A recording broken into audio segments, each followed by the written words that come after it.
Why did the chicken join a band? Because it had the drumsticks. Now that we got the laughs out of the way, welcome to today's video. You might be wondering what's on the menu today. Well, my friends, we're exploring the hilarious and absurd concept of how to, metaphorically speaking, kill someone legally. It's a joke, of course, a bit of dark humor for your amusement. So hold on to your hats and remember this is all in good fun, so don't go plotting any diabolical schemes just yet. So, you want to know how to kill someone legally, huh? Well, let's start with the most important part, killing time. Ladies and gentlemen, the first thing we need to do is sharpen our weapon of choice. No, I'm not talking about a machete or a chainsaw. I'm talking about your mind. That's right, your mind is the most lethal weapon you possess. So how do you sharpen it? Well, it's simple. You can take up hobbies like chess. Nothing screams I'm killing time like moving tiny pieces on a board while stroking your chin, pretending to be a grandmaster. But perhaps you're more of an artist, a lover of the fine arts. Well, have you ever tried painting? Now, I'm not talking about drawing stick figures on a piece of paper. I mean, really painting. Picture this, you standing in front of a canvas, paintbrush in hand, a beret on your head. There's nothing quite like the thrill of watching paint dry, right? Now, if you're more of a couch potato, don't worry, I've got you covered. Binge-watching TV shows can be a great way of killing time.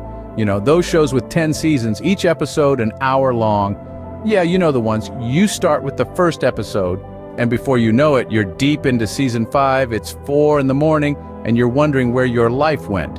And last but not least, reading books. Now, I know what you're thinking. Books? Seriously? But hear me out. Imagine sinking into a good mystery novel, the kind where you're so engrossed that you forget to eat, sleep, and maybe even breathe. Now that's killing time. But remember, folks, don't take this killing business too seriously. After all, time is the one thing we can't get back, so make sure you kill it wisely. And there you have it, folks. The secret to legally killing someone, or rather something. Now let's move on to the second part of our guide, how to bury someone, or rather something. Don't start digging up your backyard just yet. We're not talking about that kind of burial. We're talking about the age-old practice of burying the hatchet. You know, that thing you do when you've been holding on to a grudge longer than your grandmother's secret meatloaf recipe. This isn't a literal hatchet we're talking about here, folks. No. The hatchet is a metaphor for all those hard feelings, grudges, and petty squabbles you've been holding on to. You know, the things that keep you up at night plotting revenge on your neighbor for not returning your lawnmower. Burying the hatchet means letting go of all that. It means extending the olive branch, offering the white flag, saying, hey, let's put this behind us. It's about realizing that life's too short to be stuck in a perpetual feud over who makes the better apple pie. So, how do you bury the hatchet? Well, it starts with a little thing called forgiveness. It's about swallowing your pride, rolling up your sleeves, and saying, I'm sorry. It's about letting go of the past and focusing on the future. It's about understanding that nobody's perfect and we all make mistakes. So there you have it. The proper way to bury someone ... in peace and harmony. Well, folks, that's all the murderous advice we have for today. We've taken you on a wild ride, haven't we? From the art of killing, time, to the proper way to bury a hatchet, we've covered it all. But let's not forget, this is all in jest. We're jesters in this court of life. We've had our laughs, but let's be real for a second.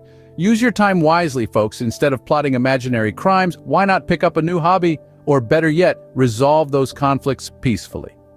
Remember, it's all about having a laugh and not about causing actual harm. We hope you've enjoyed this absurd journey as much as we've enjoyed creating it. If you found yourself chuckling at our ridiculous advice, do us a solid and smash that like button. Before we sign off, do us a favor and hit that like button. And if you haven't done so already, subscribe to our channel for more hilariously misleading guides. Remember, we're all fun and games here, no actual harm intended.